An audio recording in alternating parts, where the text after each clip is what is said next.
বলি মেঘ তুই তো মাধ্যমিক পাস, বলে হ্যাঁ। দাঁড়িয়ে পেশাব করলি, বলে হ্যাঁ। বসলি রে, বলে না। বলে কেন? কুকুরের অপমান করা হবে। কার অপমান করা হবে মানে কি? কুকুরের ভাইরা ভাই তো। এই বাবু, খোদার কসম, মুসলমানের ছানা ছোটবেলায় জন্ম দিয়েছে, মা নাম রেখেছে জালালউদ্দিন, বড় হয়েছে বাপ বিসমিল্লাহ করে দিল, গরুর গোশত খায়, উম্মতে মোহাম্মদী। এখানে সব বসে আর দেখো না, জিবরাইল, মিকাইল, আজরাইল সব বসে হয়েছে, আল্লাহর ওলি বসে হয়েছে। শুধু এখানতে ছেড়ে দেন না, ওই রাস্তার ওপর গে টুপিটা পকেটে এ করিম বিড়ি দে, বিড়ি দে, বিড়ি দে।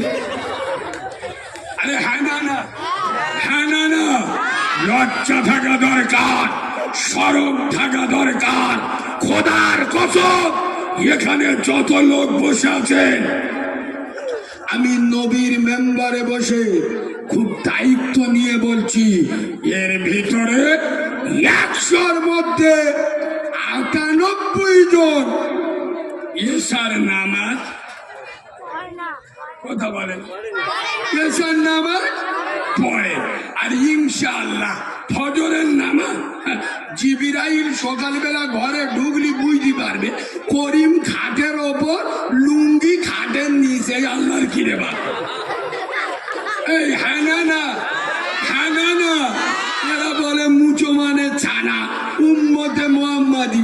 দেখবেন এই বাবু, আমি জানি আমার কথা সবার সহ্য হয় না। এই শোনে, এখানে এতগুলো লোক বসে আছেন, আমি আপনাদের একবার হাত তোলাবো, তুলবেন? একটু হাতটা এরম তুলতে বলবো, তুলবেন? সবাই মিলে তুলুন তো দেখি, হাতে দেন বেদ হয়ে, তোলো না। কিছু কিছু মাল তোলে, তার মানে কি জানো? এই দেখো, সে পঞ্চায়েত ভোটে কিছু কিছু লোক CPM, Congress, Trinamool, BJP, ISF এ দাঁড়ায়, আর কিছু কিছু মাল মাঝখানতে ভোটে দাঁড়ায় নির্দল। মানে কি? ও বেটা সাবালো না, মেয়ে সাবালো না, হিজড়ে। যারা হাত তোলে নে, এরা কি? আমি কিছু বলিনি। আব্বা, জান্নাতের বাগানে বসে একটু ভালোবাসা দিয়ে হাত তুলুন না। সবাই তোলো, ভালো করে তোলো, হাত ধরে থাকো। বলেন, এটা মুসলমানদের হাত তো টুকরে গেছে, মুসলমানদের হাত তো, ইমানদারের হাত তো। ভেবে বলবেন আমি ধরবো, আমি যন্ত্র আলাদা, হাত লাভা। বাহ, ভালো, সব আল্লাহর দল। কার দল? আল্লাহর দল। বাহ, খুব ভালো। এইবার বলো, তোমাদের গ্রামের মসজিদে ফজরের নামাজে লোক বেশি হয় না জুমার নামাজে লোক বেশি হয়? আমি শুনতে পাই জুম্মার নামাজে, তাহলে পাকা শয়তানের দল। বললুম না আমি যন্ত্র আলাদা। এ বাবু, সব হাত তুললি মুসলমান, হাত তুললি উম্মতে মোহাম্মদী হয়।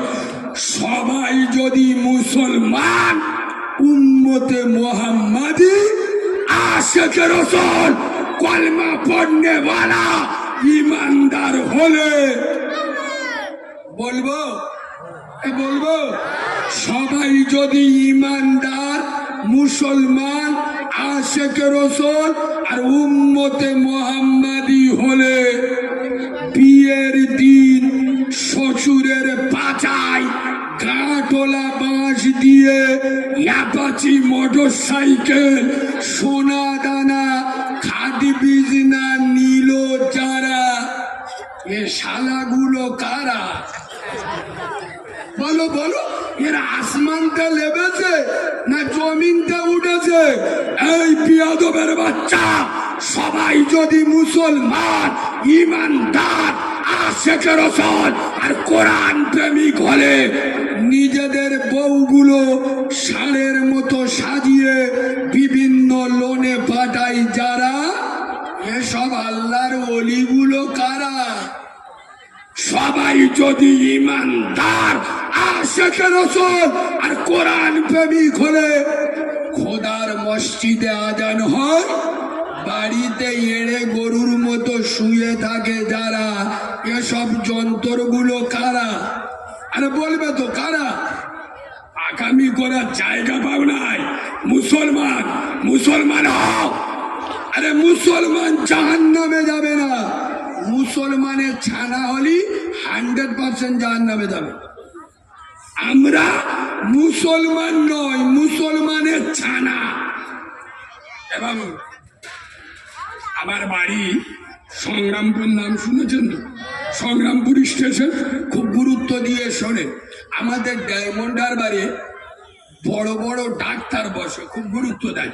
আমার পাড়ার একটা লোক 55 বছর বয়স, ডায়মন্ডে ডাক্তারখানায় গিয়ে বলছে, ডাক্তারবাবু আমি শুনেছি আপনি খুব বড় ডাক্তার, আমি আপনার নাম শুনে এসেছি, তবে ডাক্তার আপনি ওষুধ দেবার আগে আপনার 1000 টাকা ফি। আপনার নাম শুনে আমি এসেছি, তবে ডাক্তারবাবু আপনি ওষুধ দেবার আগে ভালো করে শুনে নেন। আমার বয়স 55 বছর। কত? 55 বছর। আপনার বয়স মাত্র 30 বছর।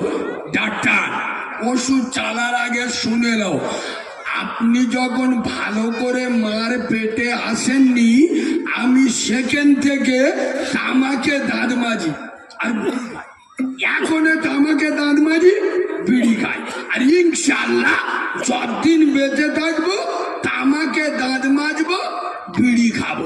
এটা আমার বন্ধ করতে বললি হবে। এর ওপরে যদি কোনো ওষুধ থাকে চালাও, নইলে তুমি মাল নিজের সময় নষ্ট করুনি, পরের পেশেন্ট গেলাম। ডাক্তারের চোখ হলুদ হয়ে গেছে, আল্লাহর কিরে বা সারা বাপের জন্মে রুগী অনেক দেখি, এরম রুগী দেখি। এ বলছে আমি মরবো, আমি তোমার জন্মের আগেতে তামাকে দাঁত মাজি বিড়ি খাই, এখন তামাকে দাঁত মাজি বিড়ি খাই, যতদিন বেঁচে থাকবো তামাকে দাঁত মাজবো, বিড়ি খাবো। এর ওপরে ওষুধ থাকে চালো, নইলে পরের পেশেন্ট ডেকে নাও, তোমার আমার সময় নষ্ট করিনি। কথা পরিষ্কার না পরিষ্কার নয়? আমি ওয়াজ কোথায় নিয়ে যাচ্ছি এরা বুঝতে পারে। আজ বারাইপুর এলাকার এই মাঝের পাড়ার মুসলমানের ছানারা এরা বলতে চায়, হে বাচ্চা মাওলানা কারিমুল্লাহ জাহাদি, তোমার বয়স কত? মাত্র 27 বছর। তুমি যখন ভালো করে মার পেটে আসুনি, আমরা সেখান থেকে হারাম খাই। কথা বলে না, এখন হারাম খাচ্ছি, ইনশাল্লাহ যতদিন বেঁচে থাকবো হারাম। এই কারিমুল্লাহ জাহাদি, তোমার বয়স কত? মাত্র 27 বছর। তুমি যখন মায়ের কোলে বসে মায়ের দুধ খেতে, আমরা সেখান থেকে সুদি টাকা খাই। এখন বন্ধন লোন, গ্রুপ লোন বিসমিল্লাহ বলে চালাচ্ছি, আর যতদিন বেঁচে থাকবো সুদ খেয়ে যাবো। কারিমুল্লাহ জাহাদি, তুমি যখন বাচ্চা বয়সে আন্ডার প্যান্ট পরে ঘুরতে, আমরা সেখান থেকে জুমার নামাজ ছাড়া বাকি নামাজ পড়ি না। আজও জুমার নামাজ ছাড়া বাকি নামাজ পড়ি না। যতদিন বেঁচে থাকবো জুমার নামাজ ছাড়া বাকি নামাজ পড়বো না। কারিমুল্লাহ জাহাদি, তুমি যখন দড়ির প্যান্ট পরতে, আমরা সেখান থেকে বাম্বার ভাত দিই না, আজও দিচ্ছি না। যতদিন বেঁচে থাকবো দেবো না। এর ওপরে যদি কোনো ওয়াজ থাকে জানা, বড় পীর সাহেবের ওয়াজ করো, খাজা বাবার ওয়াজ করো, এগুলো আমাদের বারণ করলেই হবে। আমরা নামাজ পড়ি না, রোজা করি না, হারাম খাই, বাম্মার ভাত দিই না, এগুলো আমরা ছাড়বো না। এর ওপরে যদি কোনো ওয়াজ থাকে করো, নাইলে তুমি মালটা টুক করে কেটে পড়ো, পরের বক্তা সিরিয়াল। কথা বলে না, আমি ওয়াজ বোঝাতে পারছি না তো